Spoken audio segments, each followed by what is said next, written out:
Welcome to Behind the Pyramids, giving you a behind the scenes look across Moody Gardens. Joining me today is Moody Gardens conservation field biologist Clayton Leopold to discuss the Christmas bird count coming up on December 16th and Galveston Island. Clayton, for those who don't, I don't even know what it is. What is a bird count? What does that mean?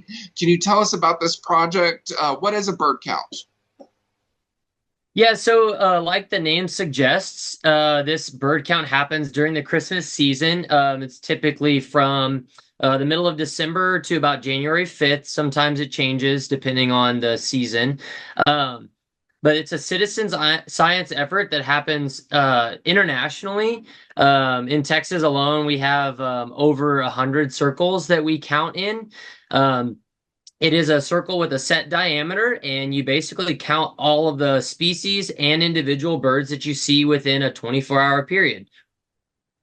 So you said, I don't know what, you set like a circle. Is that like a mile wide radius? Is that you go find like a bird circle or? So they are designated circles that you set up with the Audubon group. I'd have to check. I'm not 100% sure on the diameter of the circles. They're usually pretty wide. I want to say it's a 10-mile diameter. I can find that for you really quick. So okay, on Galveston Island, y'all are going out to go observe the birds. Like, what type of birds are you expecting to see, when you're out exploring? Because I really don't know much about the different types of bird species, except for pelicans, probably, that I can see here, and maybe pigeons. So, So that's one of the fun things about Galveston in particular and the East End Circle is that it encompasses quite a few different habitats. The way our circle is set, we can get pelagic birds, so birds that feed off of the coast. We get marsh birds, freshwater and saltwater marshes. So that's two different habitats. Then we also have the bayside habitats, so we'll get more birds that tend to feed in pelagic type waters, but in bayside. So shallower waters, and they visit shore a lot more often. And then we also have very sparse woodland habitats, a little bit of pocket prairie as well. But then one of the big ones is we actually have just kind of suburban or residential style habitats. Again, Galveston's pretty unique.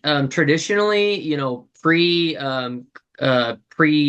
colonialization, we had, it would have been typically just marshes and prairies on the island with very few trees.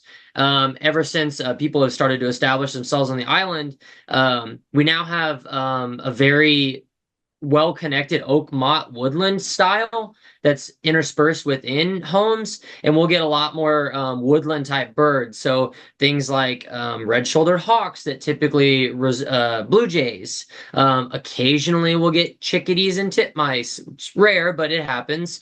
We'll get robins and a lot of birds that you'd associate with more woodland habitats that traditionally have only been seen on the island in the past 150 years. But long story short, we just have a really good diversity of habitat across or within the circle. And so that's awesome. what you're going to see is quite a few different things. And that's kind of the whole purpose of the circle, is to really sample within a very set area. So I just looked it up. It's a 15-mile diameter circle.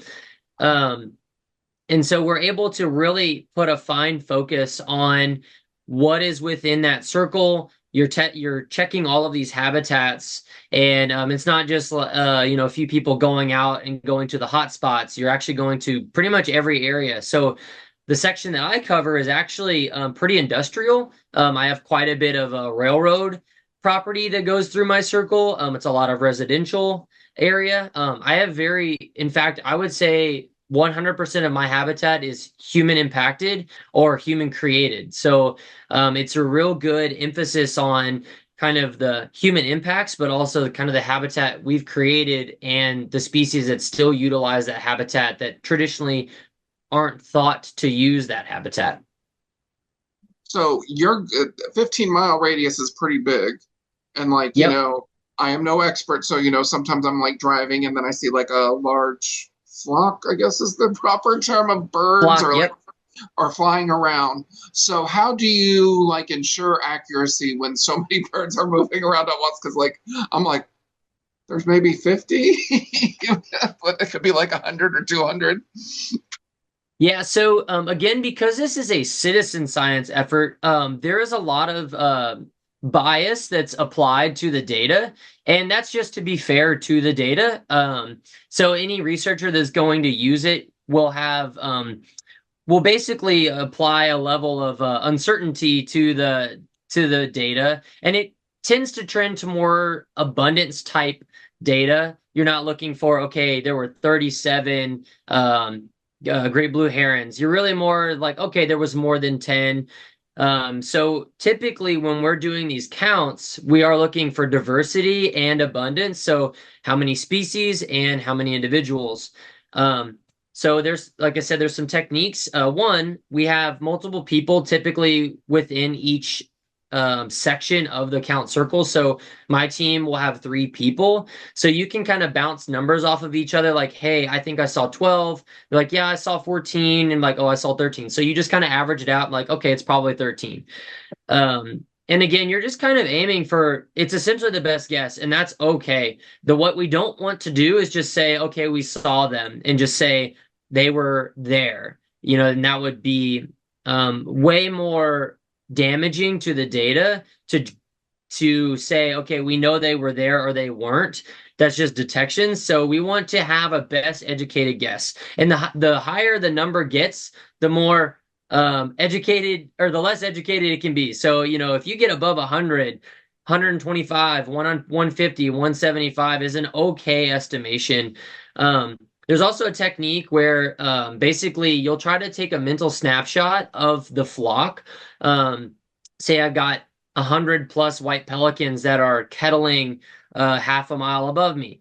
I'll just add a snapshot, say, okay, I can see that this is 10. How many times can I replicate 10 across this flock? And you'll get to, maybe 140. And it's like, okay, I'm not going to sweat it. 140 seems about right. Move on. And so you really try to emphasize more on just coming up with your best educated guess and move on. That typically does come with experience, and you'd be surprised with how accurate that can actually end up being.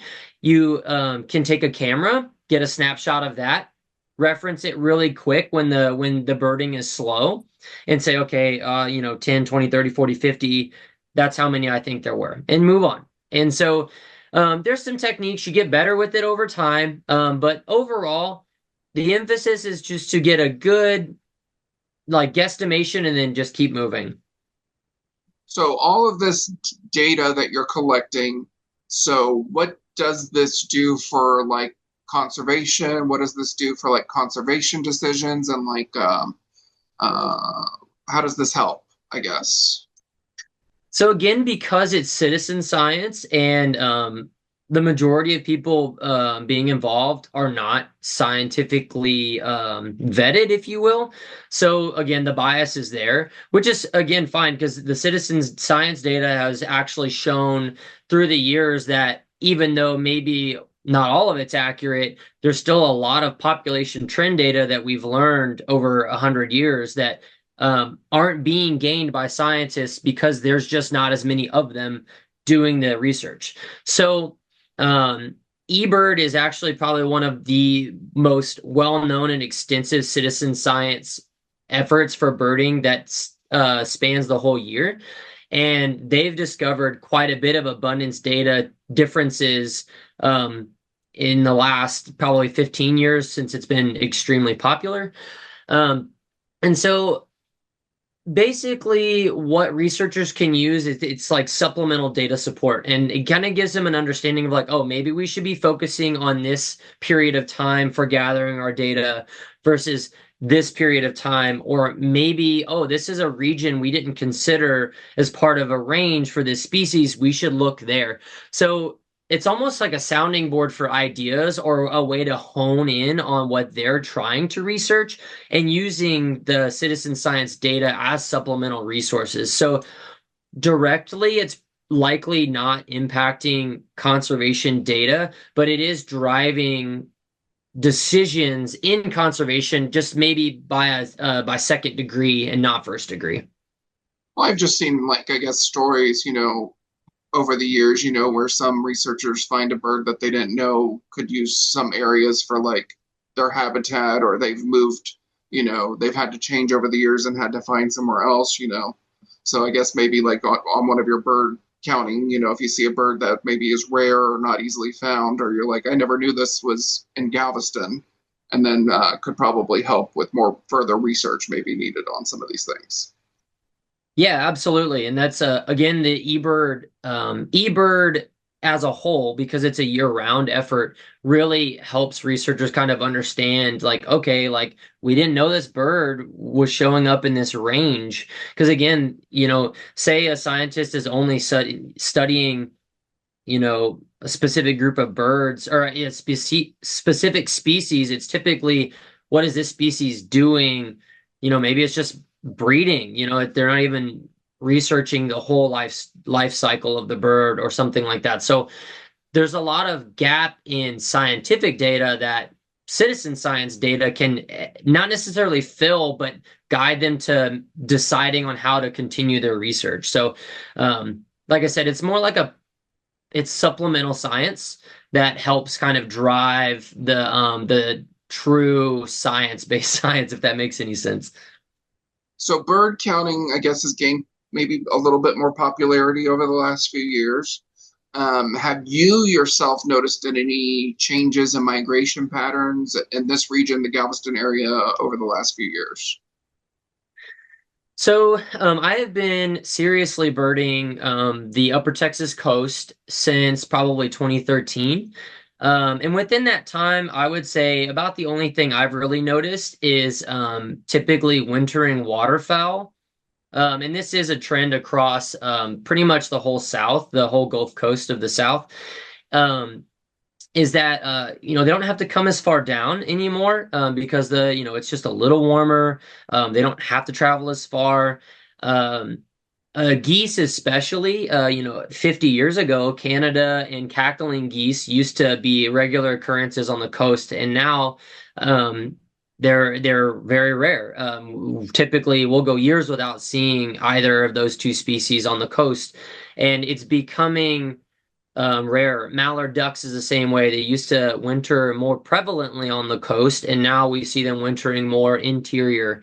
There's a lot of reasons for that too. It's not just climate change. It's also agricultural practices. So there's a lot more resources available interior. They feed on cornfields and milo and rice and things like that. So and there's also a level of success during breeding that also drives their distribution throughout the region. So this year in particular was not an overly successful year for waterfowl. They nest on the prairies north in Canada, and they had prolonged droughts. And so their success was very low. So there are less birds competing for resources now this winter.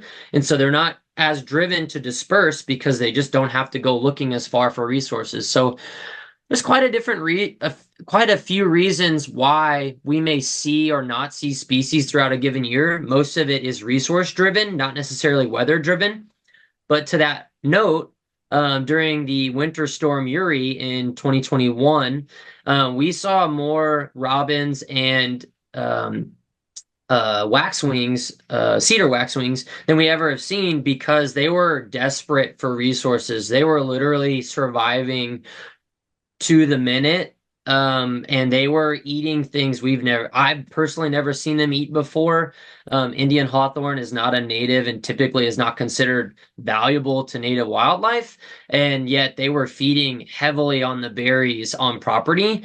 They were approachable within 10 feet. I mean, they were desperate. And so we saw quite a different behavior out of birds at that time. So, honestly, 10, 15 years is really not a lot to really glean a lot of distribution understanding.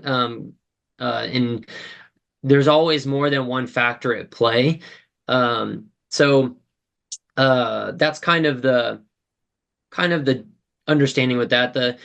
The Christmas bird counts over the 125 years of data that they have definitely shown reductions in populations of overwintering birds in certain areas, especially birds that are insect feeders, and that typically relates back to pesticide use. And Does that again, usually kind of. mean like does that usually mean there's less bugs or insects for the birds to eat on, so that's why their populations decline? Yeah, and almost all passerine type birds, so perching birds, um, even if they are berry eaters, the majority of the year, they all typically feed insects to their chicks. Even hummingbirds actually feed insects to their chicks. Uh, they all require that protein for the most part to grow, and so all birds typically depend on insects. Even certain gull species rely on insects to feed their young. And so yeah, insects is actually another big thing that they've determined over the years as insect numbers and diversity has fallen. Bird populations have followed that trend. So for Galveston Island specifically, what would you say are some of the biggest successes, some of the biggest challenges that birds face conservation wise on the island? So challenge wise, these birds kind of remember their migratory routes, or they don't kind of, they do remember their migratory routes. And when they arrive back from their winter or their summering grounds and they find that there's a house built where they, knew that there were resources, that does impact them. They are resourceful. They can forage, they know to move around, and behaviorally, a lot of them move around anyways. But it's shrinking habitat. Urban sprawl is probably one of the biggest impacts that I guess conservation struggles, especially on the island. The space is such a limited resource. It's already heavily augmented because again, traditionally pre-colonialization, it was mostly prairie and marshes on the island. There was probably brushy habitat here and there, but accounts of first seeing the island from sailors was it was just prairie over the top of the island with very few woodland habitat. And now the whole east end is basically woodland or urban. And so there's a lot of struggles that birds face in trying to adapt to that type of habitat. As marshes are drained and houses are built, it's less habitat for ducks. As prairies disappear, it's less habitat for sparrows. Now, some birds have taken advantage of the woodlands. We see more blue jays in the wintertime. We will routinely see more finches because there's more woodland habitat. So it's not necessarily all bad, but the impacts of conservation on the island is kind of the biggest things. I guess the struggles is lack of habitat and reducing quality habitat. So if So, oh, sorry. Oh no, you're fine. No, go ahead. So to I guess counteract that, there's quite a bit of great work going on the island from kind of all aspects and all sectors. From the private sector, there's a property on the west end called Lafitte's Cove. It's actually it's a subdivision, and they've dedicated a space for birding. It is a motte woodland type habitat. Again, essentially probably not natural, but it's been around for a long time at this point. And there's freshwater marshes there, and they protect that habitat very well. It's one of the premier birding sites on the island any given day of the year. It's actually one of the top birding sites in the state of Texas during migration. So its impact for local wildlife is huge. Then you got nonprofits like the Galveston Island Nature Tourism Council. They manage a property on the east end that protects brackish water marshes and kind of that intertidal zone. And there's a lot of wintering waterfowl and wintering shorebirds that rely on that habitat. We see a lot of breeding birds there as well. It's probably one of the few places you'll see breeding scissortail flycatchers and loggerhead shrikes on the island. And then you even have and then there's let's see, Gulf Coast Bird Observatory does a lot with inside the bay systems, they actually are creating nesting habitat for oyster catchers. It's a large grant that they received a few years ago that they're just wrapping up that project now. So we'll start to see the impacts of that for breeding birds. Then we've got Galveston Bay Foundation. They also own property that protects coastal marshes. Artist Boat also protects, they actually protect from the beach to the bay. So they protect basically all the habitats that the island used to support all the way across. So dunes, freshwater marshes, back bays, and even coastal prairies. So does like putting up a birdhouse in my backyard help? If that makes any So sense, or does something like that? Is that like a So as far as the citizens, it's like, in your backyard, what you can do is, native plants is huge. Um, one native plant can have a huge impact on the local wildlife. Most of the birds we get across the island are going to typically be migrants.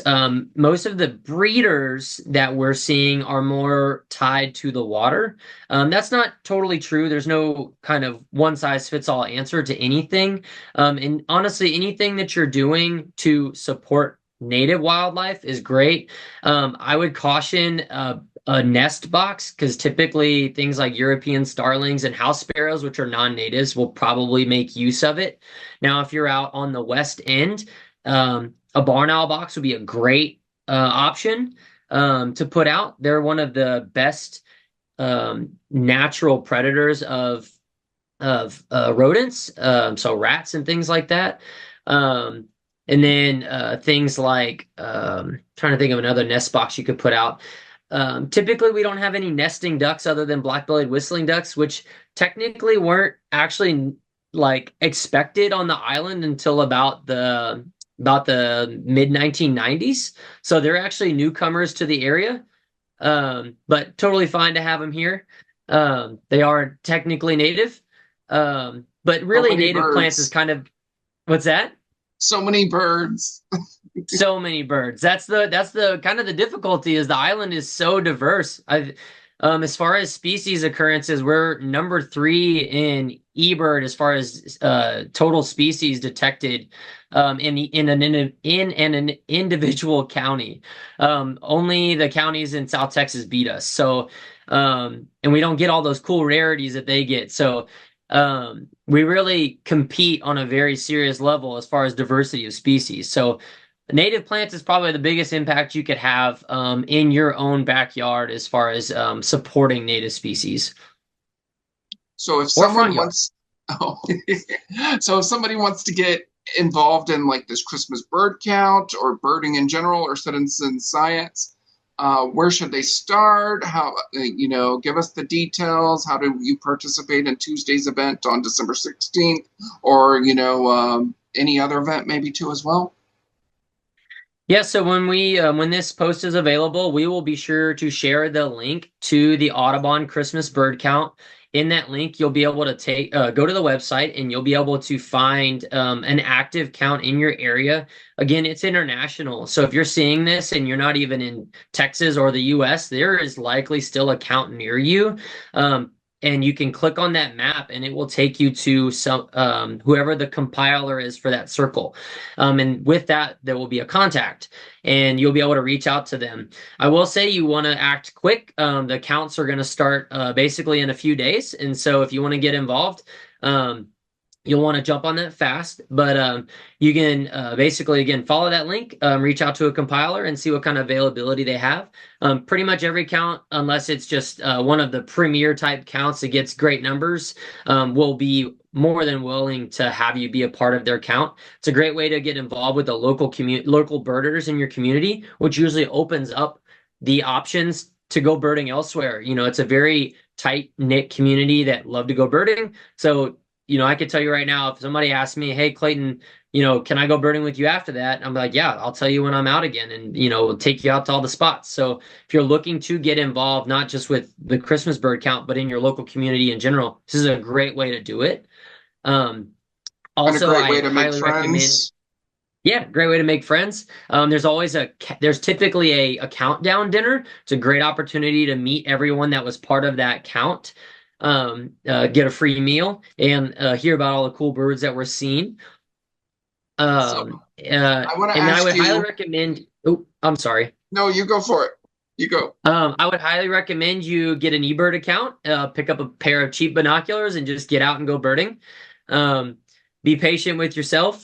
Sometimes birding, it's a lot to learn, especially when you're in an area with a lot of unique birds. So that's Is two eBird, things I'd is that an recommend. app or is that a website? So it's ran by the Cornell Lab up in the Northeast. I'm not sure where they're actually at, but it is they have a web page to submit all of your sightings to, but it's essentially a single. It's for you, not it's not a group effort, but they combine all the data obviously, but it's your account. Set it up on the website, and then there's an app for it. The app is very intuitive. It's great to use in the field. It can track your distance, the time. It helps you get more accurate data from the field. It's my favorite way to bird. I run it pretty much every single time I'm out in the field, and it's another great way to do citizen science with birding. And I want to point out that's you in the photo behind you from last year, you said? Yes, this is from a Christmas bird count, not the East End count, but the West End count, which happens January 5th. But yeah, this is early morning. That is the one downside to Christmas bird counts is it usually starts pre-dawn.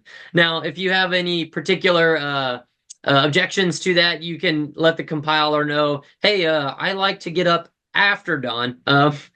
Usually there's other opportunities for the count, but it is a 24-hour count that goes from midnight to midnight. So we're usually up pre-dawn getting owls and night calling birds to try to add to the count.